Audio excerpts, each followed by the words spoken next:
turundusmärgid.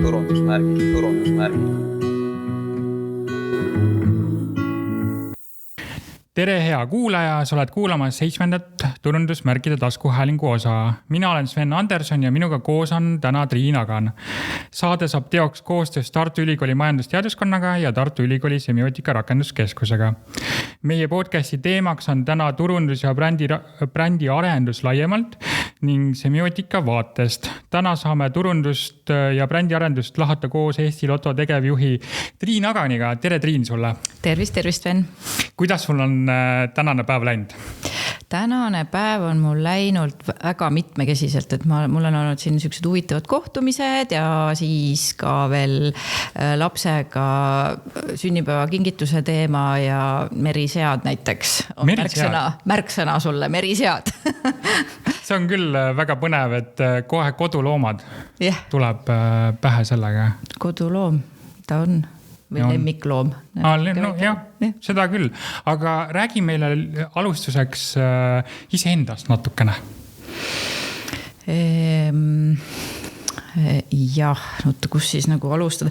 No ütleme niimoodi, et kui ma endast täna mõtlen, siis ma mõtlen endast kui inimesest, kes on juba üksjagu 11 korda saatnud ja veel tunneb väga suurt huvi elu vastu ja rõõmu igapäevastest tegevustest, et see on niisugune hästi üldine võib-olla nägemus, kuidas mina vaatan enda elul, aga kui niimoodi faktiliselt tahta teada, siis ma tegelikult enne Eesti Loto tegevjuhi positsioonile asumist ju ise olin ikkagi ettevõtja ja ehitasin oma tehnoloogia ettevõtteid ja ma tegin seda tegelikult kuskil 15 aastat ja selle aja jooksul sündis 3 ettevõtmist, millest siis 2 nii hästi ei õnnestunud ja üks siis õnnestus rohkem. Nii et ütleme niimoodi, et see 15 aasta sisse jäi veel tegelikult igasuguseid erinevaid asju. Ma ei tea, ma jõudsin olla ka ettevõtluse lektor näiteks siin samas Tartu Ülikoolis.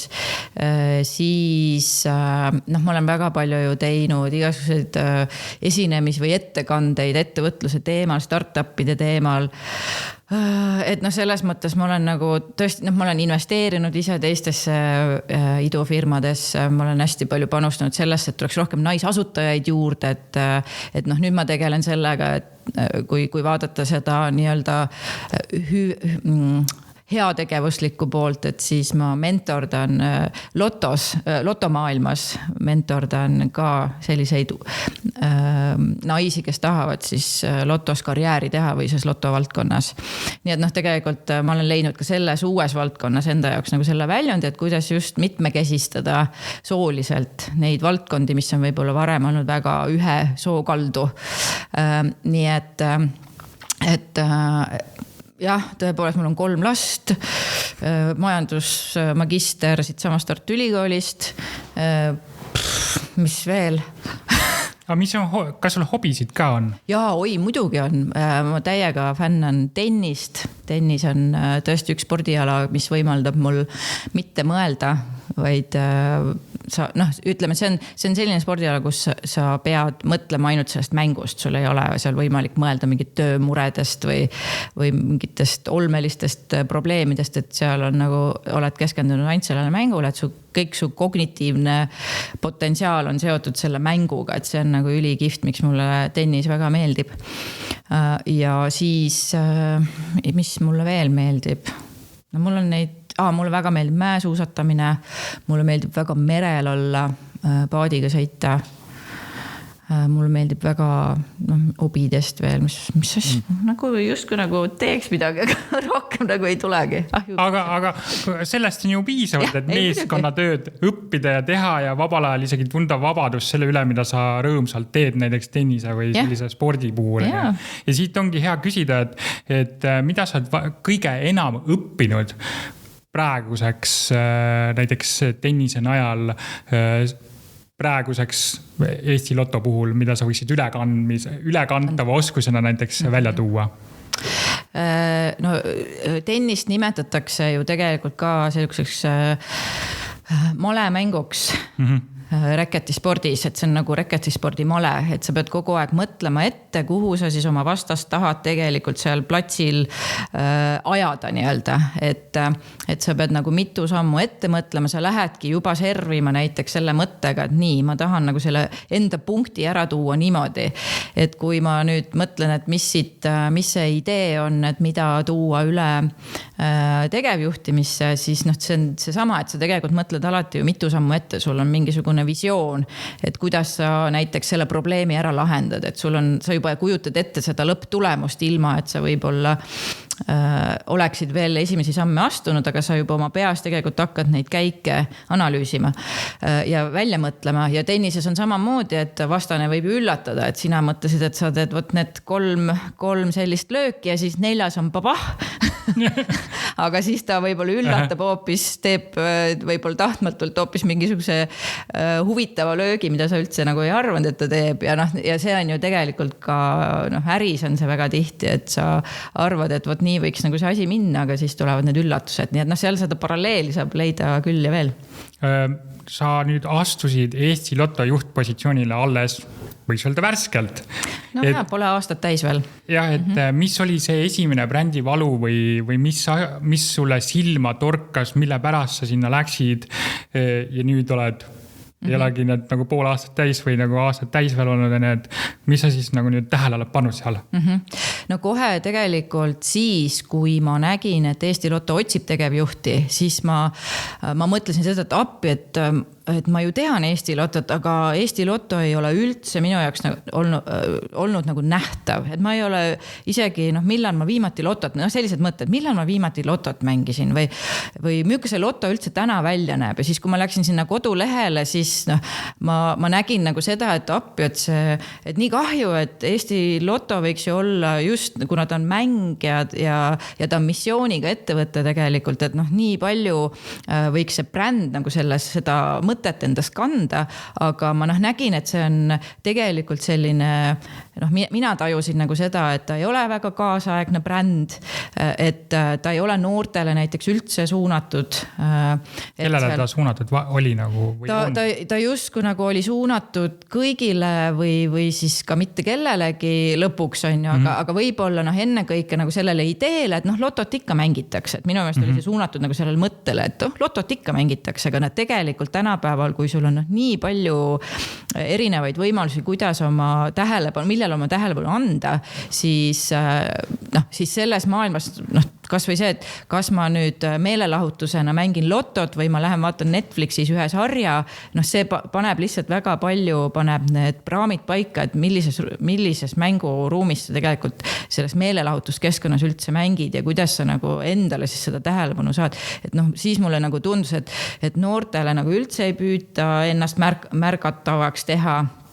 Et ma ise nagu tajusin seda, et on küllaltki konservatiivne, mulle tundus, kas riigi ettevõte, aga samas meelelahutusettevõtted, kas see peaks olema nii konservatiivne, et on nagu nii igav ja et kas tõepoolest, et kas riigi ettevõtteks olemine õigustab seda, et sul on näiteks halb mängukogemus veebis. Ma mängisin nagu neid mänge seal veebirakenduses ja siis mulle tundus, et seal ei ole nagu väga head kasutajakogemust või see ei ole nagu justkui olnud eesmärk seal, et mis siis on nagu see eesmärk. Ehk et mul tekkis nagu selle brändi osas väga palju küsimusi, et kas see ongi, kas see peabki nii olema, kas riigi ettevõtteks olemine tähendabki, et see bränd peabki olema selline näotu ja pigem mitte kedagi torkima ja siis vaikselt hääbuma või mis on siis nagu selle asja mõte, eks ole. Ja sellepärast ma otsustasin kandideerida, et ühelt poolt teada saada, mida tegelikult riik ise näeb, et see Eesti Lotto olla võiks. Ja siis ühtlasi läbi selle perioodi, kui ma siis kandideerisin, tegelikult sai siis nagu teatavaks, et tegelikult ka omanik ise tahab ju, et Lotto oleks jätkusuutlik ja et käive ja kasum järjepidevalt kasvaksid, nii et see peab kohanema turutingimustega ja see bränd peab uuenema. Ja siis sellest tulenevalt nüüd oled sa töötanud uue brändi kallal. Ja kui palju sa võid avada nüüd seda uue brändi maailma, ütleme, suundumist, et mis te olete nüüd nagu, ütleme, vaimus ilmas ette nägemas? no ühelt poolt seda, et noh, kõige rohkem peab see bränd näitama seda, et me oleme maailma tasemel meelelahutusettevõte, mis ei tähenda seda, et me peame maailma minema valutama, aga kõik need parimad praktikad, mida maailma tasemel ettevõtted, noh, me väga palju ise kasutame näiteks tootejuhtimises neid kontseptsioone, mida Netflix rakendab, sest et ta on lihtsalt maailma tasemel meelelahutusettevõte ja me tahame neid samu printsiipe rakendada Eesti Lotos, sest et minu meelest üks riigiettevõte ei tohiks olla mitte midagi vähemat kui maailma tasemel tegutsev ettevõte, et see on ju kõige targem viis, kuidas ressursse kasutada. Ja see on nagu see, mida see bränd peab hakkama näitama, seda suunda, et vot niimoodi maailma tasemel ettevõtted tegutsevad ja vot seda vaadet me siis nüüd peame silmas, kui me seda brändi arendame. Te tegite nüüd ka kampaania koos Tommy Cashiga. Me oleme siin turundusmärkide saates varasemates osades Tommy Cashist väga palju rääkinud. Üks varasemates saadetes oli seoses Tommy Cashiga see, et tema eurolugu. Ja siis me analüüsime seda tema eurolugu ennast, et millise semiotilise või sellise tähendusvälja ta annab. Ja minu küsimus on siis nüüd järgnev, et miks te tegite selle kampaania ja teine siin nagu otsa on, et mis tähendus või mis mõju sellel nüüd tagantjärgi on olnud? Nii, seal oli selline sündmuste jada oli sellel hetkel, see oli nagu inglise keeles on siuke hea sõna nagu serendipity, ma ei oska seda eesti keeles, noh siuke mitmed siuksed sündmused langesid kokku ja see tingis tegelikult ka selle otsuse, et see ei olnud mul teada ju, et ma hakkan Tommy Cashiga koostööd tegema sellel hetkel, kui ma kandideerisin või ka tööle asusin, aga meil lihtsalt juhtus märtsikuus selline asi, et meie veebirakendus ei töötanud mingisugune 5 päeva. Ja noh, sihukest asja tegelikult ei tohi olla, et sul 5 päeva mängijad ei saa mängida ja see tegelikult tekitas meie mängijastes palju pahameelt ja me ise nägime ära need kitsaskohad, mis meil tehnoloogiliselt on, mis vajavad parandamist ja me otsustasime ja tulime selle uudisega tookord ka välja, et me otsustasime loobuda koostööst välise arenduspartneriga ja otsustasime ise oma ressurssidega uue veebirakenduse üles ehitada, mis juba baseerukski nendel samadel maailma tasemel tootejuhtimislikel põhimõtetel. Ehk et eesmärk on maksimeerida kasutajakogemust, anda kasutajale, meie mõistes lotomängijale, parim kogemus selles mängukeskkonnas. Ja sellest tulenevalt, kuna need tootejuhtimises on ülioluline, et sa oled kohe alguses oma kliendiga hästi tugevas kontaktis ja koos temaga käest pidevalt tagasisidet küsides, et sa saaksid võimalikult kiiresti teada, kas see suund, mille sa oled võtnud, kas see õigustab ennast kasutaja vaatest või mitte. Et me ju ehitame mitte endale Eesti Lotto töötajatele, vaid ju mängijatele, nii et see peab mängijate jaoks olema väga hea. Ja nüüd teine osa selles loos on see, et mis meile nagu veel on muret tekitanud, on see, et mängijate arv on tegelikult aasta-aastalt vähenenud drastiliselt just nooremate kuni 35-aastaste kasutajate hulgas ja kõige suurem kukkumine on olnud just nagu meie jaoks kõige kriitilisemas vanusegrupis, mis on 26-35 ja sealt ju, kui me ei suuda seda kasutajaskonda hoida, veel vähem kasvatada, siis on väga raske tagada ettevõtte jätkusuutlikkus. Ja me nägime, et me peame kuidagi veenma seda nooremat, kes on palju rohkem tehnoloogiliselt või tech-savvy, ütleme siis niimoodi, või tehnoloogiliselt meelestatud, kui võib-olla 55-aastane või 65-aastane, kes on täna meie põhimängi ongi seal 45+, et siis nemad on harjunud väga hea kasutaja kogemusega erinevatel platvormidel. Nad on harjunud supertelefonidega, fantastilise Netflixiga, lõpmatu TikToki scrollimisega, et nende kogemus on selline, nad tahavad sellist väga head nii-öelda nähtamatu vooga teenust kogeda ja me saime aru, et meil on tegelikult vaja suur töö ära teha, et veenda neid, et Eesti Lotto saab pakkuda ka sellist kogemust. Ja siis juhtuski see, et samal ajal, kui me tegime selle otsuse, siis ju märtsis oligi Eesti Laul ka ja Tommy Cash võitis ja kuidas nagu innovatsioon tihtilugu sünnib, on see, et sul lihtsalt ideed tärkavad ja me olime sellest, ma mõtlesin, et issand, kui äge, et tegelikult täna Tommy Cash ju sellel hetkel, ma pean silmas, kui ta Eesti Laulu võitis, et ta kõnetab nagu kõiki, aga Tommy Cash on kindlasti ka noortele kõige kättesaadavam ja me tajusime seda, et võib-olla tema kaudu või temaga koos me suudaksime veenda nooremat sihtgruppi, siis kuni 35-aastaseid, et nad võiksid ka natuke tähelepanu Eesti Lotole anda ja meiega koos või meil aidata arendada siis seda uut veebirakendust. Mõeldud tehtud, siis saigi Tommy Cashiga ühendust võetud ja tegelikult see nägemus, et me võiks koos teha midagi, tekkis üsna kiiresti, et seal ei olnud vaja väga palju veenda. Aga millist keelt või visuaalset keelt erinevates kanalites, sotsiaalmeedia, meedia üldse te kasutate, kui te noori kõnetate? Kas seal on mingi eripära, mida te silmas peate rohkem, kui näiteks kõnetate vanemaealisi? Ja, et kui me vaatame oma vanemaealisi mängijaid, kes on väga lojaalsed mängijad, siis nemad isegi on väga rahul selle mängukogemusega, mis nad täna saavad. Nad on harjunud selle veebirakendusega, nende meelest nagu see töötab, neil on omad põhimõtted, süsteemid välja arenenud, aga just see noorem seltskond, kes võib-olla mängib harvem ja tuleb siis, kui tal võib-olla lihtsalt meelde tuleb ja siis satub nagu selle halva kogemuse otsa, siis ta ei tule uuesti.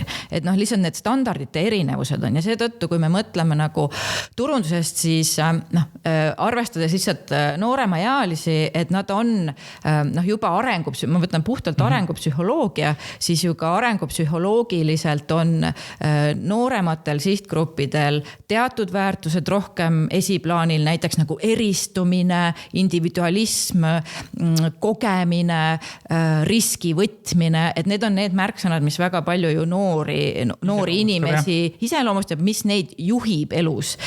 Läheme sealt edasi 40+, näiteks siis on pere, ühtehoidmine, stabiilsus, turvalisus, hoopis teised väärtused tulevad. Et me tegelikult peame seda arvesse võtma, kui me ka ju turundust teeme, et kuidas me sellele sihtgrupile läheneme. Ja siis, kuna me tahtsime just enne kõike Tommy Cashi kampaaniaga kõnetada nooremaid sihtgruppe kuni 35 aastaid, siis me teadlikult tegimegi selle otsuse, et tõenäoliselt ta mõjub ärritavalt vanemaealisele seltskonnale, sellepärast, et ta on nagu rebel või süke mässaja, on ju. Ja teistpidi meile meeldis see, et ta on ühtaegu ju Eesti Laulu võitnud, ehk et need nagu et see mässaja, see Eesti Laulu võit, mis on väga süke ju Eesti, et need nagu tasakaalustavad veidi ka ja tõmbavad võib-olla seda mässajat maha, et ta läheb ju nüüd Eestit, ta läheb ju meid esindama. Nii et me nagu enda jaoks tasakaalustasime tegelikult selle performance kunstniku või sükse artisti mässaja loomuse nagu läbi selle Eesti Laulu maha, et need on need aspektid, mida me nagu oleme silmas pidanud, kui me oleme neid valikuid teinud.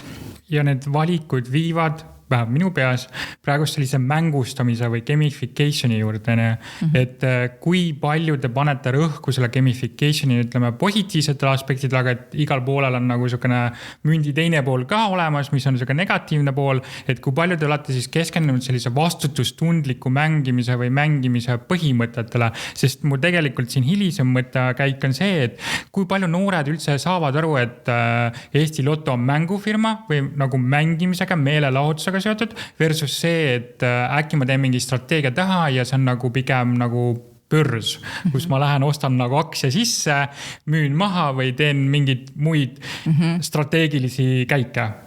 Noortega rääkides siis on neid, kes on muidugi ju noori, kes mängivad Eesti Lotto mängi ja nendel on see tihtilugu kaasa tulnud tegelikult perekonnast. Et Lotto kolmapäev istusime juba lapsepõlves kogu perega ja tõmbasime neid ristikesi ja nurkade mängijad ja et neil on isegi see lingo on väga selge, eks ju. Aga siis on nagu noored, kes on sellest väga kaugel ja nemad näevad ikkagi, nad tõmbavad meid ühte kasti ikkagi kasiinode, online mängude nagu justkui selle halvaloomulise hasartmänguga ja nad tihtilugu ei tea näiteks üldse Eesti Lotto missiooni või seda, miks tegelikult Eesti Lotto on selline või miks ta on oluline osa ühiskonnas. Ja kui ma siis seletan inimestele seda, et aga kas te teate, et tegelikult Eesti Lotto mõte või üldse loteriiettevõtted saidki asutatud selleks, et lahendada ära ühiskonna valupunkte, näiteks toetada kultuuri, toetada omal ajal, kui Hollandis näiteks tehti esimene Euroopa loteriettevõte, siis see tehtigi selle jaoks, et rahvas saaks rahaliselt panustada, et vaeste majasid hoida üleval. Nii et see, ja selleks, et inimesi veenda, et sinna mõistlik raha panna, siis ühtlasi mõeldi selle peale, et pool sellest tulust võiks ju minna kellelegi siis võiduks. Et see oli nagu see, nii-öelda see võidupool inimesele, kes ühtaegu siis ka tegelikult ju toetab ühiskondlikku hüve. Nii et seda peab tegelikult palju rohkem noortele selgitamas, et noored on väga huvitatud sellest, kuhu nende raha läheb, mida nad teevad, miks nad, et see tähendus on palju olulisem nooremale inimesele kui võib-olla vanemaealisele, kes tuleb hullumeelsetest 90-ndatest, kus iga üks nagu otsis seda oma kohta, et kuidas nüüd hakkama saada iseseisvas Eestis, et see põlvkondade erinevus tuleb siin nagu arvestada ja mis on nende jaoks need põhiväärtused. Me rääkisime nagu arengupsühholoogiast, aga teistpidi on siis nüüd selline ühiskondlik vaade noorel ka, et kuhu ta tegelikult tahab oma energiat panustada. Ja väärtused ju tähendavad ka firma või siis ettevõtte perspektiivis ka seda, et kuhu ta mitte ainult panustab, vaid kuhu ta suundub ka tulevikus. Absoluutselt. Et vähem minu jaoks on nagu nüüd küsimus see, et kui hasartmängimine ja see negatiivne pool ja positiivne pool nagu välja jätta, et mis on siis need andmepunktid, mida riigifirma üldse võib nagu kasutada, ütleme siis personaliseerimiseks või selle ettevõtte paremaks tegemiseks? Tegelikult ju me riigiettevõttele ei kehti siin erisusi. Meile ei ole nagu keelatud kasutada andmepunkte selleks, kui nad on anonüümsed. Me ei isiksusta ju ühtegi andmepunkti. Meile kehtivad selles mõttes täpselt samasugused reeglid. Nüüd on küsimus, et me just eile arutasime, meil oli eile brändi töötuba ja mida me leppisime kokku ühiselt on see, et kui me vaatame näiteks hasartmänguturgu, siis enamik tegijaid, kui nad räägivad vastutustundlikust mängi vastutustundlikkust, vastutustundlikult, et näiteks kui on reklaam, siis on alati seal tähelepanu, tegemist on hasartmängu reklaamiga, see ei ole sinu rahaliste probleemide lahendamiseks või siis et mängi vastutustundlikult.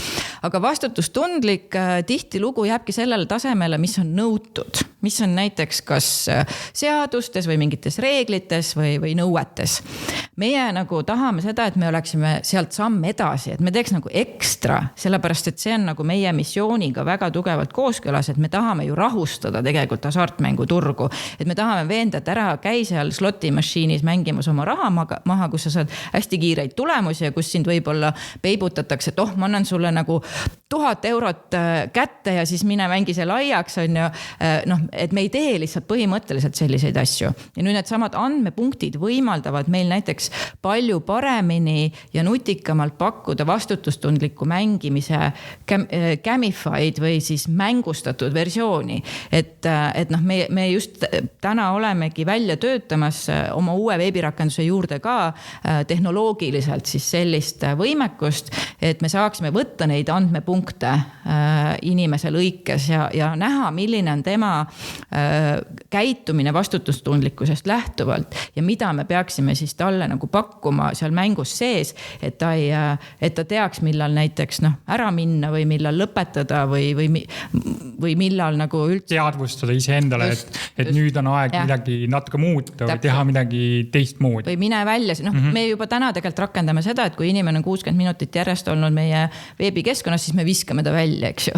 Et ka sellised stopp-momendid on tegelikult humaanse tehnoloogia disaini printsiipidest lähtuvalt nagu üks viis, kuidas tegelikult vastutustundlikult teha mängulisust.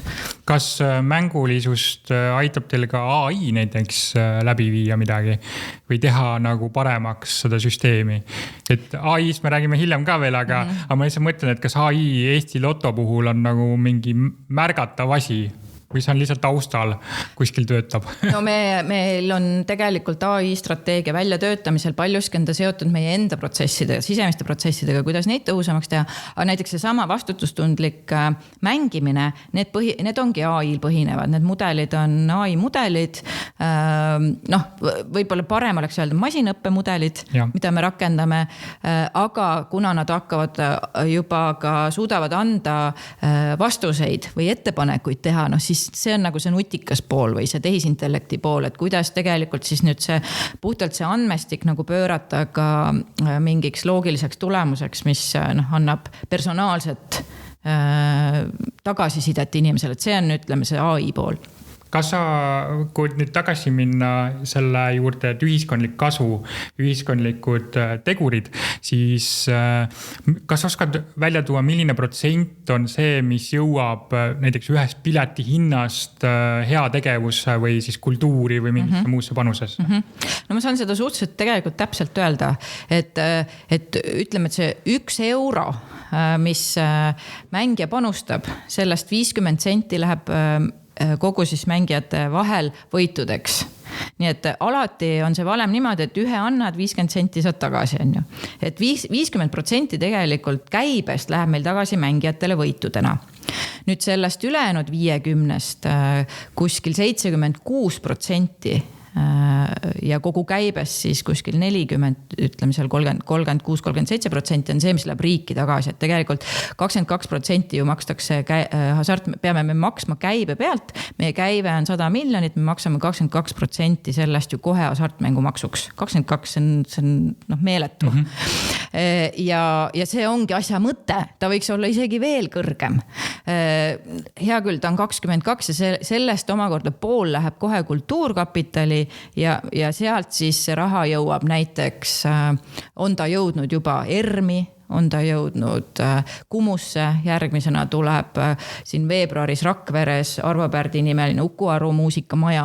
Need on iga 3 euro nendest majadest on tulnud Eesti Lotto mängijatelt. No see on meeletu tegelikult panus, mida Eesti Lotto mängijad panevad riiki sellistes kohtades. Ja seda inimesed üldse ei teadvusta. Nii et see on nagu üks asi, mida me tahame kindlasti palju rohkem rõhutada Eesti Lotto brändi juures, just seda ühiskondlikku rolli. Ja nüüd, kui vaadata siis muid tulusid, siis me oleme ju kasumlik ettevõte, et meie kasum on suurusjärgus seal 10-11 miljonit iga aasta, mis läheb ka riiki tagasi, nii et summa summarum me olemegi kohas, kus me tegelikult 50% käibest anname mängijatele tagasi, ligi 40% anname riigile tagasi ja siis 10% sellest käibest on see, millega me peame siis ära toimetama. Ja see müügiargument, kas see nagu on nüüd toimimas või see veel ei ole nii hästi toimimas, kui see võiks toimida? Jah, just see viimane. Et siin on kõvasti tööd teha, et selleks ju, et inimestel kinnistuks mingid teadmised, kui palju peab sellest rääkima. Et me saame kindlasti sellest veel rohkem rääkida. Et sellepärast ma ka alati ütlen jah, igasugustele intervjuudele ja ettekannetele, et ma saaksin seda Eesti Lotto ühiskondlikku rolli inimesteni viia ja me tahame seda kindlasti tuua ka oma uues veebirakendus palju rohkem välja läbi näiteks gamificationi, et me näitamegi palju sinu nüüd sa mängisid nii palju, panid sellise rahasumma siia lotomängu ja vaata sellest nii palju läks ühiskonda tagasi. Ja me tahame palju rohkem nähtavamad olla nendest kohtades, et kui inimene läheb ERM-i, ta näeb, et ma mängisin lotot ja näed sa minu 3 eurost 1 on nagu nüüd siin selles majas ja selles kiviseinas, et tegelikult Eesti inimesed on jube palju panustanud nendesse kohtadesse, kus nad võib-olla isegi pole käinud, või kui lähevad, et siis nad näeks, et läbi sellise meelelahutusvormi tegelikult on mul võimalik toetada ühiskonda. Aga mis on siis, kui nüüd laiendada seda Eesti Lotto maailma, sinu enda maailmaga, et mis on see elus oluline, et mis on nagu see tähenduste hierarhia, kuidas me majanduslikult või siis mitte majanduslikult võiks me toimida seoses nüüd selle loto mängimisega. Et mis on sinu meelest nagu see, ma ei oskagi öelda, tähenduste jada kuhu ma võiksin selle loto mängimise paigutada? No ideaalses maailmas olekski see, et sa mõtled lotost kui ühiskondlikust mängust justkui. Et see on tegelikult viis, kuidas me saame ühiskonda panustada läbi selle, et me anname ka endale võiduvõimaluse. Et see ei ole mitte nagu esmajärjekorras, ei ole loto, mitte see, et ma lähen sinna võitma, et Eurojackpot, seekord jackpot on 120 miljonit, ma lähen nüüd toon selle ära. Ei, et see tegelikult me peamegi ühiskonnana teadvustama, et Eesti Loto ongi tegelikult ühiskonna projekt ja ta aitab meil sporti toetada, kultuuriinimesi, kirjanikke, kunstnikke toetada, et see peaks olema tegelikult hierarhias number 1. Ja siis tuleb tegelikult nüüd see osa, mida saab siis nagu mängija ise sealt, et ta saab mängu rõõmu. See peaks olema nüüd number 2 seal hierarhias, eks. Et ma tean seda, et ma ostan selle pileti, ma juba tean, et sellest suur hulk läheb ühiskonda tagasi, aga nüüd ma saan nagu veel ka mängida. Ma saan näiteks bingot mängida koos sõpradega. Nii vahva, nii tore, saame kokku, on hasart. Palju sul on puudu nurkade mängu võidust või palju sul on täismängust puudu neid ruute, on ju. Et see on nagu see meelelahutuslik komponent. Ja 3. on siis see, et mul on ka võiduvõimalus. Ma võin siin võita. Mis ma teeks, kui ma näiteks võidaksin 120 miljonit Eurojackpotiga. Aga see peaks olema nagu tegelikult minu meelest seal hierarhias 3. kohal. Et inimesed ei tohiks tegelikult lotot mängida mõttega, et ma lähen sinna ainult ja ainult võitma. Ja võt see on see, nagu see bränd on täna teistpidi. Aga kui siis mul tulib sellega pähe, et mul üks sugulane oli Eesti Loto või on mängija ja ta siis võitis, kui ma õigesti mäletan, 100 eurot, aga ta investeeris nii nimetatult 20 eurot ja ta oli väga õnnelik selle üle. Mul tuli just praegust impros meelde, et selline lugu, ma olin suve keskel ema sünnipäeval ja siis sugulane rääkis sellest väga huvitaval vaimustatud moel.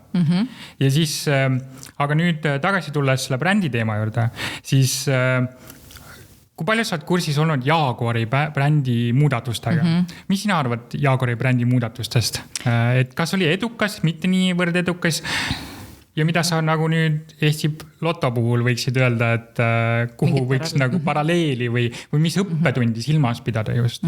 Sest sealt on õppetund. Jaa, et see Jaguari lugu selles mõttes on täpselt see sihtgrupi tegelikult laiaks tõmbamise lugu, on ju, et kui alguses või varem oli siis Jaguar hästi selgelt suunatud sellisele rikkale briti härrasmehele, et kes läheb siis istub sinna oma Jaguar ja siis kruiisib sellega uhkelt, ma ei tea, ümber Londoni, siis nüüd nad mõtlesid, et aga see on selline võib-olla juba vananev või ka aeguv sihtgrupp ja me peaksime nagu nüüd minema ka laiaks, nii nagu teised autobrändid, ma ei tea, nagu tegelikult ju juba BMW ei ole enam ainult rullnokside auto, vaid ta on ka pereemade elektriauto, nii et tegelikult kõik need autofirmad püüavad ju ajada tegelikult sihtgruppi laiaks ja proovivad oma erinevate automudelitega rihtida siis konkreetset sihtgruppi. Ja eks see Jaguar nagu mõtles ka, et kuna kõik teised seda teevad, et siis me läheme nagu samas stiilis.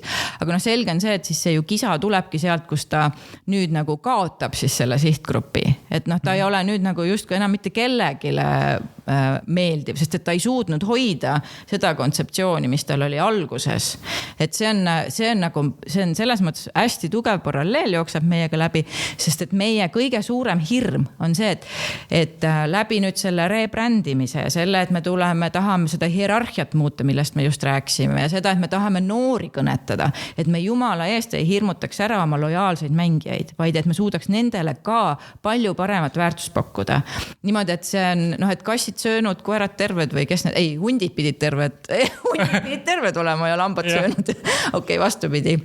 Et nad oleksid siis söönud ja lambad oleks ka terved, et siis seda me hoiame, sellepärast see võtab kauem aega ja sellepärast on vaja, on nagu eriti oluline, et meil oleks mängijatega pidev dialoog nii nooremate, vanemate mängijatega, uute mängijatega, kui siis nendega, kes on juba kaua mänginud, et me kogu aeg oleksime nendega kontaktis, et aru saada, et me peame olema ju laiale ühiskonnale, me ei saa võtta ainult ühte konkreetset sihtgruppi, aga me peame ka noored kätte saama. Nii et see on paras pähkel. Sa oled rääkinud ka, et Eesti Loto on tundlikus sfääris tegelev organisatsioon. Et milles see tundlikkus väljendub või milles see tundlikkuse aspekt tuleb esile ja kuidas sa üldse mõistad tundlikkust? No see valdkond on, ma arvan, sama, seal see tundlikkuse määr ongi selline, näiteks kas või kui võtta hasartmänguturg, me tihtilugu ise nagu arvame lotos, et me tegelikult ei ole puhtal kujul hasartmäng, sest et see mõte on teine, see mõte on missioon ühiskondlikult, et kuidas nagu raha tagasi suunata, aga lihtsalt kuna see hasartmängumaks on ka teistel seal turul, siis justkui nad ka nemad ju panustavad tagasi, mitte nii suurel määral lihtsalt. Nii et selles mõttes me peame lihtsalt arvestama ühiskonna vaatega, et kuidas nagu inimesed tajuvad Eesti Lotot, et kas nad tajuvad seda kui agressiivset tulemängi meil, me anname ka sulle igasuguseid boonuseid, anname juba 1000 eurot ette, nüüd nagu lihtsalt aja see kõik nagu loto peal laiaks ja siis tule uuesti ja me anname sul veel midagi, et kas me oleme nagu seda teed, et kas see tundlikkus siis inimeste poolt saab olema ületatud sellise lähenemisega või mitte, me ei tahagi minna seda teed, on ju. Aga ütleme niimoodi, et kui Eesti Loto, ühelt poolt see valdkond on tundlik, sest et ta justkui mängib ju inimeste pahede peale, ta mängib nagu tegelikult selle peale, kui me võtame sükse klassikalise kasiino, et kõigil meil on see hasartne loomus olemas, see on kõigis inimestes ja kuidas me nüüd sellele hasartsusele siis jõudu anname? Kas me maksimeerime seda, et kuidas see hasartne loomus inimesel saaks rakendatud, et me tõesti võtame sellest viimast, et me tahame, et sa oleksid nagu täiesti pöördes, eks ju, ja nagu lihtsalt unustaksid ära ja see adrenaliin lihtsalt kogu aeg tuleks ja sa tahad veel hasarti, et see on ülitundlik koht. Ja teine osa on siis see, et tegelikult mida peab kogu aeg arvestama, et mis on nagu see, kuidas sa tegelikult seda nagu tagasi tõmbad, aga samal ajal, et inimesel oleks ikkagi võimalus ka oma hasartsust välja elada turvalises keskkonnas. Nii et selles mõttes seal on nagu see tundub nagu, et see lotoäri on justkui nagu siuke lihtne, aga kuna meie oleme endal tõstnud selle piiri veelgi kõrgemale, kui on lihtsalt reeglid või seadus või nõuded, et me tahame olla enamat, me tahame nagu olla päriselt vastutustundlik, siis me peame nagu eriti arvestama siukest asjadega. Ma lihtsalt küsin, et nüüd selliseks humoorikas võtmes küsimuse, et kas olete mõelnud näiteks eetiku palkamisele või siis semiootika ja eetika palkamisele, kes siis annaks semiootilist või siis eetilist nõu teile, sest haiglates on näiteks, tänapäeva haiglates ma olen aru saanud, on eetikud näiteks tööl. Meil on nõukogu liikmed lahendavad selle probleemi, et meie eelmises nõukogus oli professor selles valdkonnas, hasartmängud mõju on ju inimestele ja sõltuvus ja nii, et meil oligi parim teadmine nõukogu tasemel.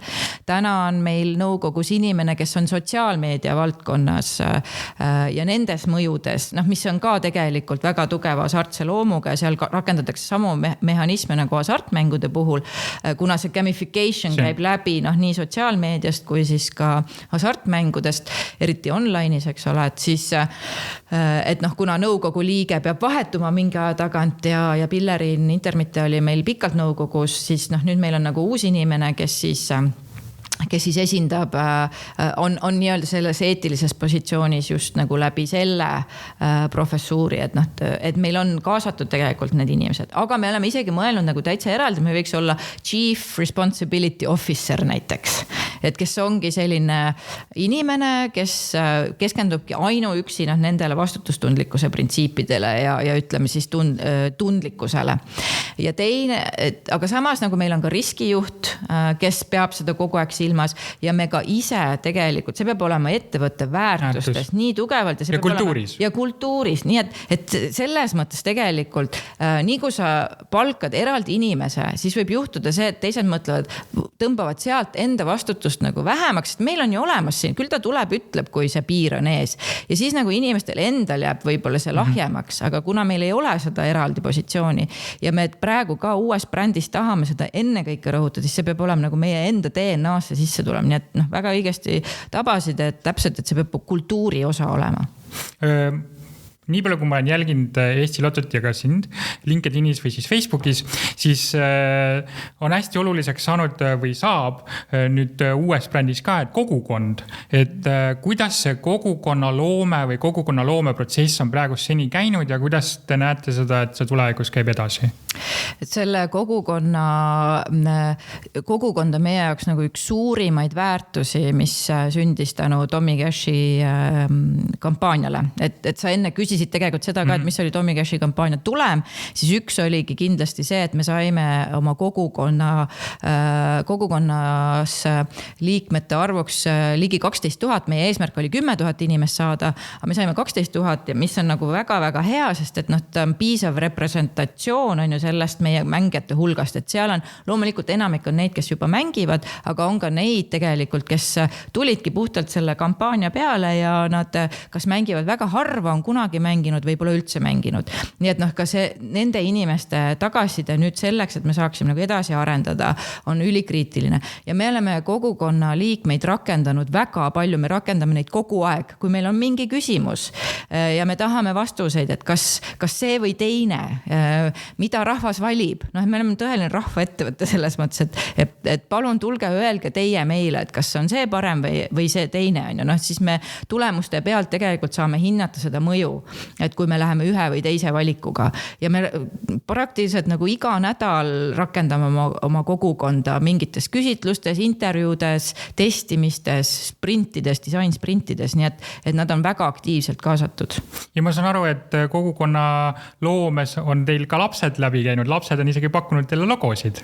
Ja see on nagu selles mõttes, see on nüüd tundlik koht, sellepärast, et see on ka üks asi näiteks, mis meile ette heideti, et kui me ütlesime, et me tahame Tommy Cashi kampaaniaga kõnetada noori, siis kohe kuidagi noored seostusid lastega, aga jah, meil on praegu mängija vanuse piir hakkab 16 eluaastaga, tegelikult me ise soovime ka, et see tõstetaks 18 peale ja see eelnõu on tegelikult juba töös, et tegelikult ka lotomänge ja neid kraapekaarte saavad tegelikult osta alates 18 aastaselt, et me ise ka päris heaks seda ei pea, et see on 16 alates, aga kuna see on peaduses, siis me oleme lihtsalt nagu seda võimaldanud, aga me ei ole seda eriliselt rõhutanud.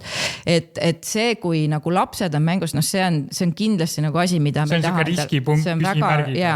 Aga samas oli nagu siuke sümpaatne, et lapsed... Jaa, sest et see tuli neil oma initsiatiivid, me ju ei küsinud, me ei palunud, me ei teinud seda, et lapsed, tulge kõik siia Eesti Lotto ümber ja mõelge nüüd välja mingi kihvt logo meile, et meie meelest see on väga, väga tundlik ja väga seal piiri peal, et kuidas sa tegelikult siis nüüd lapsi tegelikult sellises olukorras ma ei tahaks öelda, et ära kasutada, aga kaasad, aga kuna see tuli nende enda initsiatiivilt ja see oli tõesti nii nunnu žest, et issand jumal, et meil on seal see logo peal, on see kott ja seal on, et Eesti Lotto uus logo, see on ju hästi palju tekitanud küsimusi ja poleemikat ja inimesed, kes seal kogu aeg mööda sõidavad ja lapsed ka hullult tahtsid tegelikult teada, et see ju on loova protsessi alge on sealt tekkinud, et lapsed on hästi loovad olnud. Nii et selle koha pealt me jällegi nagu tundsime, et kuna me ei ole ise seda välja kutsunud või me ei ole seda ise tahtnud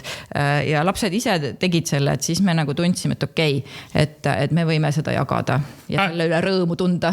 Kas, et turunduses räägitakse palju sellest, et kliendi harimisest, kliendi nagu kaasamisest, nagu sa ka rääkisid siin tugevalt kaasa, et kas siis lastele või noortele ütleme teismelistele tegelikult ennem 16, kas neid ei peaks harima sellest nagu Eesti Lotto maailmast ennem, kui nad sellele kokku puutuvad ja siis, kui nad hakkavad nagu selles vanuses olema, et kus kokku puutuda, siis nad juba tegelikult teavad, mis on see Eesti Lotto maailma. Me ise arvame, et kui me suudame nüüd edukalt kõik need uuendused, mis meil plaanis on sisse viia, siis tegelikult need, kes mängivad, nemad kannavad seda lugu edasi oma perekonnas, sest et me ei saa sinna kätt ette panna bingolotot mängib kogu pere. Et tihtilugu on niimoodi, et ostetakse bingoloto piletid ja siis igale ühele antakse näppu. Me ju ei soosi seda, et iseenesest võidu saab ikkagi täiskasvanu kätte, aga tegelikult ta on suhteliselt ohutu, ta on loterii, ütleme need klassikalised arvloterii mängud, bingoloto, viikingloto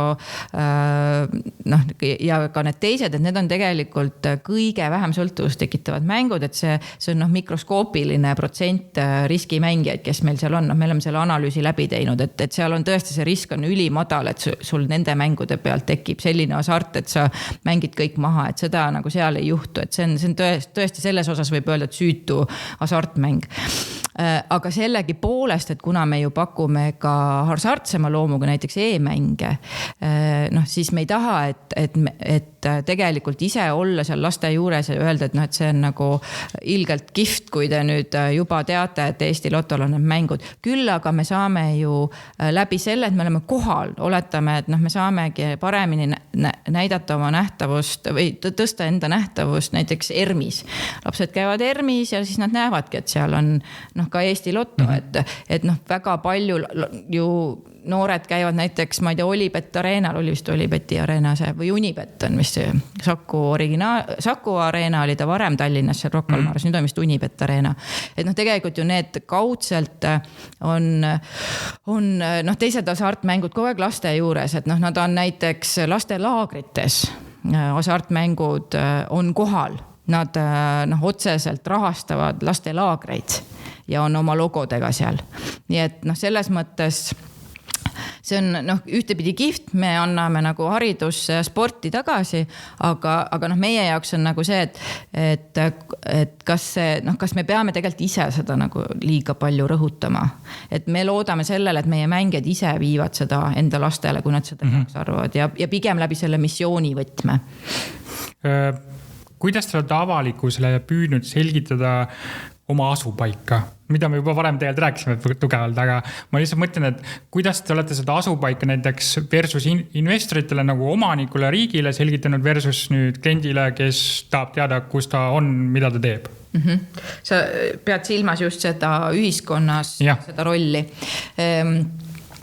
Seda, ütleme omaniku vaatest meil on hästi sama nägemus, et ühelt poolt ka see, kui ma Eesti Lotto juhiks kandideerisin, siis ma küsisin ka ju, mis need ootused on, et ühelt poolt oli see, et tehnoloogilised uuendused toimuks ja et see ettevõte läheks andmepõhisele tootejuhtimisele täielikult üle ja rakendakski maailma parimaid tootejuhtimise praktikaid ja teiselt poolt, et see ühiskondlik nähtavus tõuseks, ühiskondliku rolli osa tõuseks meie brändi nähtavuses ja see need ootused on täpselt ju need, mida siis ma olen asunud täitma, et tegelikult ka omanik, täna esindab omanikku rahandusminister Jürgen Ligi, et kui meil oli majandusaasta aruande ülevaatamine omaniku koosolek, siis ju tegelikult või üldkoosolek, siis ta sõnastas väga hästi selle ju rolli, mis Eesti Lotol on, me oleme turu rahustaja, et meie roll ongi tegelikult nagu seda hasartmängu turul pakkuda vähem sõltuvust tekitavat alternatiivi ja olla hästi tugevalt kohal.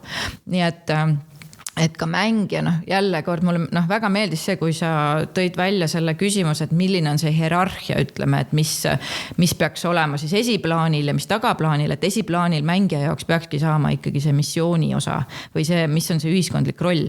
Ja sellega peab, täna on see lapse kingades meil. Me saame selles osas palju rohkem teha, aga hakkab tulema.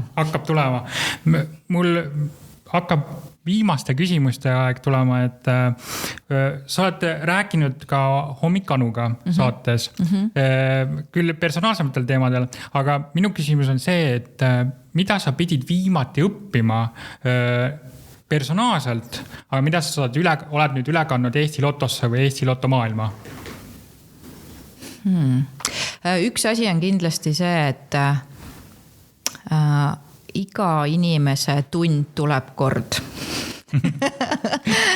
Ja see ei pea olema nii fataalne, aga see võib olla täpselt nii fataalne, et võib-olla võib-olla minu tegevus näiteks ületab mingisuguse ühiskondliku tundlikkuse noh, näiteks nagu ma pean lihtsalt seda ütlema, aga Tervisekassa näide on tegelikult siin hea näide, et ta läks üle kuskilt ühiskondlikust piirist ja seetõttu Rain Laane astus tagasi. Et võib-olla ka mina jõuan nagu sellesse punkti, et ütleme tegelikult see, mida ma rääkisin ju ka seal Anu saates, oli tegelikult see, et kuidas mina sain aru, et ma ei ole minu ettevõte. Et mul ongi, et see on täiesti okei, kui ma ütlen nii, siin sai nüüd see teekond meil koos läbi ja nüüd selle ettevõtte võtab üle keegi teine juhib teda. Ma ei pea asutajana, ma ei pea olema naelutatud juhtima seda ettevõtet kuni lõpuni. Et ma olen endiselt selle ettevõttes osanik, aga tegelikult see vabanemine, et me ei ole nagu naelutatud mingite otsuste külge, mis me kunagi oleme teinud, me ei pea tõestama lõpuni, et ei, mina pean ikka seda asja juhtima. Ehk et kuna ma olen ju riigi teenistuses, ma olen Eesti rahva teenistuses selle ettevõtte juhatuse esimehena, siis ma pean olema valmis selleks, et võib-olla mingi hetk rahvas ei taha, et ma Eesti Lotot juhin ja ma pean olema sellega okei ja olema tänulik selle eest, et ma sain seda ettevõtet juhtida ja mulle anti nagu see usaldus siis kuni selleks perioodiks. Aga vaatame, et ma ise ju püüan võimalikult vastutustundlikult ja just seda tundlikkuse, seda rahva tundlikkuse piiri kogu aeg silmas pidada, et mulle antakse kauemaks mandaati. Minu üks küsimustest, viimastest küsimuste vooru osas on veel see, et millised vigu või milliseid õppetundi vigade osas oled sa tähele pannud, et just nendest ma saan nüüd õppida kõige rohkem? No võib-olla varem kui ma näiteks ettevõtjana tegutsesin, siis tundus nagu, et väga kiiresti peab igasugustest võimalustest kinni haarama. Ja et mida kauem sa sinna nuputama ja mõtlema ja analüüsima jääd, seda kiiremini see võimalus haihtub. Ja tihtilugu see võib-olla oligi niimoodi, aga ma selle käigus tegelikult õppisin ka palju seda, et on mingid kohad, kus sa peadki ütlema stopp, mitte kiirustama, mitte tegema kiirelt rutakaid otsuseid, vaid võtmagi selle aja, et lasta mingitel asjadel selgineda, mingitel asjadel ise ära laheneda, tihtilugu mingid probleemid näiteks lahenevad ise ära, et sa ei peagi neid torkima ega üldse lahendama minema, nad ise tegelikult mingisugune sündmus lahendab nad ära, on ju. Nii et ma olen nagu kindlasti selles osas palju paremaks saanud, palju kannatlikumaks, mida ma nüüd siis ka ju riigiettevõtte juhina pean kindlasti olema. Ma pean olema kaalutletud oma otsustes, et ma ei saa minna lihtsalt, issand, meil on selline võimalus, let's go, on ju. Et tegelikult need tuleb läbi kaaluda, et kas see on mõistlik või mitte. Ja siinkohal hea raamatu soovitus muidugi kohe Daniel Kahnemani mõtlemine, aeglane ja kiire mõtlemine. Täpselt. Et see on kindlasti olnud üks raamat, mis on kinnitanud seda minu õppetunde läbi ettevõtluse, mida ma saan, kuhu ma siis olen nagu tänaseks jõudnud, nii et kui ma seda raamatut lugesin, siis mul oli nagu nii palju heuraka momente, et see on isegi teaduslikult tõestatud, mida ma ise tunnen või tajun või kogen. Kui ma õigesti mäletan, siis sa oled rääkinud ka budismist. Ja. Millised õppetunde või õigemini ütleme siis niimoodi, et millist õppimist või millist arusaama oled sa sealt saanud, et nüüd just see on see, mis võiks kanduda edasi ühiskonda ja sinu endasse ka? Budismi üks ju põhilisemaid põhimõtteid on see, et sul ei ole duaalset maailma, sul ei ole nagu musta valget, 1-2 elu surm, et see on kõik tegelikult, et seda ei olegi. Et mitte midagi ongi nagu elu. Ja siis ja teades seda, on samal ajal ju ka teada, et sul ongi ainult üks elu justkui. Et see teadvus, mis meil siin selles elus on, see saab otsa, mitte midagi pole teha. Et budismis on muidugi reinkarnatsioon, mida ma võib-olla siia ellu nagu üle ei kannaks, sest et me ei tea sellest midagi ja me ei taju seda nii. Aga tegelikult, mille mina tugevalt kaasa võtsin, on, ma ei ole budist kindlasti, aga see tõi mind sellele mõistmisele, et see on minu elu. Mul ongi see üks elu ja kõik valikud, mida ma teen, mõjutavad lõpuks kõige rohkem ju mind. nii et ma saan ja tore on see, et ma saan neid valikuid alati uuesti teha, ma saan alati uuesti otsustada ja see on ka see lahtilaskmise pool, et sa tegelikult ei pea kinni hoidma mingitest põhimõtetest sellepärast, et sa kunagi mõtlesid, et nii on õige, et ka see võib muutuda. Nii et budism on minu jaoks nagu kõige rohkem toonud just selle muutuse teema, et kõik seesama sild, täna on ta siin, järgmine hetk võib ta siin mitte enam olla. Siin oli majandusteaduskond, kus ma õppisin, seda maja ei ole enam, nüüd on Delta maja. Et me just ka arvame, et nagu kõik on jääv, aga tegelikult mitte midagi ei ole jääv. Ja seetõttu see tegelikult vabastab hästi palju, et minu jaoks need zen põhimõtted paljuski tõid sükse vabanemise. Ja see võiks nagu ühiskonda võib-olla tullagi kaasa, et inimesed targalt teeksid otsuseid. Sa oled vist näinud filmi Ükssarvik, kui ma õigesti. Ja siis mina nägin seda koos investeerimisklubiga Tartu Ülikoolis ühe korra, aga mu sõber on näinud seda mitmeid kordi. Ja tema tõi välja, et see on nagu realism. Ja mul on küsimus, et kui realistlikuks sina seda filmi pead ja mida sealt realismiks nagu sa pead, et mida siis nagu meie võiksime vaatajana nagu võttagi pähe, et see ongi nüüd see, tegelikult maailm toimibki nii. Ma arvan, et see sellel ajal oli väga omas kohas ja kogu see startup maailma ma ütleks natukene hullumeelsus oligi kantud tegelikult sellisest nendest samadest nagu nähtustest, mida seal filmis näha oli. Et sul on see Patagonia vestiga investor, sul on see investor, kes on valmis siis raha andma, sul on need investorid, kes kirjutavad lepingusse väga halbu tingimusi, mis et see tegelikult seal oli väga palju realismiga pistmist. Võib-olla nagu kõik see selline, kindlasti see film oli ju minu meelest pigem kantud nagu sellisest rõõmust ja rõõmsast lõpust. Rohkem oli see nagu see rõõmu, aga on ka väga kurbasid lugusid, kus ongi asutajad on enesetappe teinud ja et ta ei ole tegelikult nagu selline break it and make it ja siis let's have fun all the way. Et tegelikult see ei pruugi alati nagu lõppeda tohutu rõõmuga, et on palju inimesi, kes tegelikult on võib-olla halvemas kohas selle startup teekonna lõpus, kui nad olid alguses. Nii et ma arvan, et see film on suhteliselt realistlik, võib-olla see vibe, mis sealt jääb, see on natuke liiga positiivsusele kaldu, et seal on kindlasti ka selliseid negatiivseid momente, see hullumeelne siuke rööprähklemine ja siuke, et paneme täiega niimoodi, et veri on ninast väljas ja seal oli ju neid momente ka, kus inimene unustas oma, ma ei tea, kas isa või ema sünnipäeva ära. Ja oli küll. Et tegelikult see on päris elu, et ma õnneks ei ole selles olukorras olnud, aga tegelikult niimoodi ei peaks maailm toimima.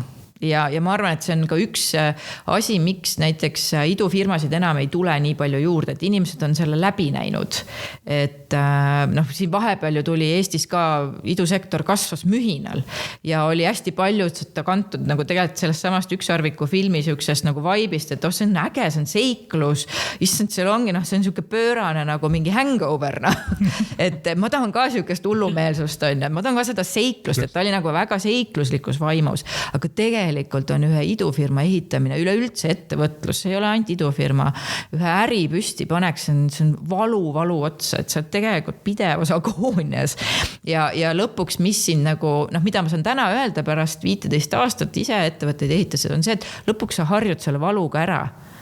Aga valus on igal juhul ja kõigil, mitte keegi ei pääse sellest valust, mida ettevõtjaks olemine kaasa toob. Sest õppimine ongi valus ja see on ükskõik mis valdkonnas. Ma ei tea, sa proovid siin doktorantuuris, võib-olla tahad selles valdkonnas üleüldse on ju tippu tõusta, grante kirjutada, see on kõik valu.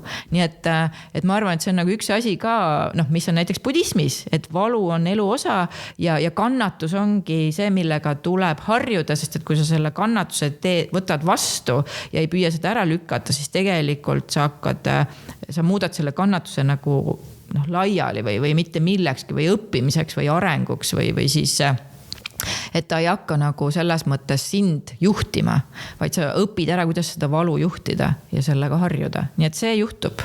See on suurepärane lõpp.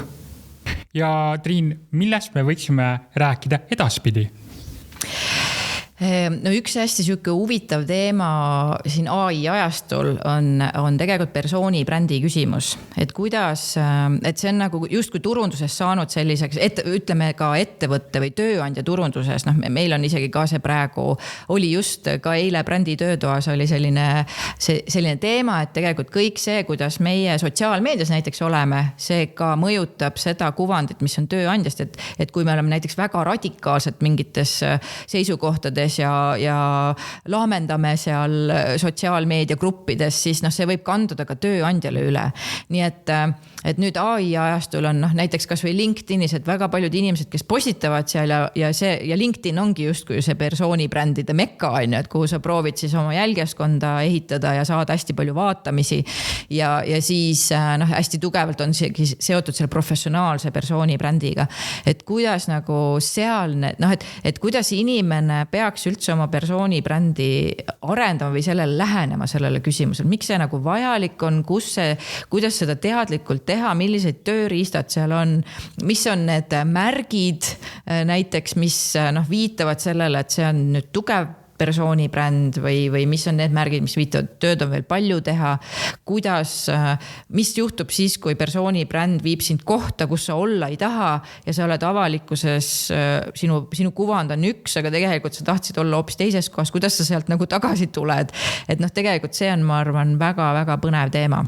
Ja kui sulle meeldis meie arutelu, siis kuula meid ka edaspidi ja vajutad igal pool kanalitest subscribe või telli ja meid leiad näiteks siis üles YouTube'ist või Spotify'st, samuti meie kodulehelt turundusmargit.ee ja kui sulle meeldis meie lugu väga-väga-väga, siis kirjuta kindlasti meile ka kiri e-mailile kiri@turundusmargit.ee ja jälle nägemiseni. Aitäh sulle! Aitäh!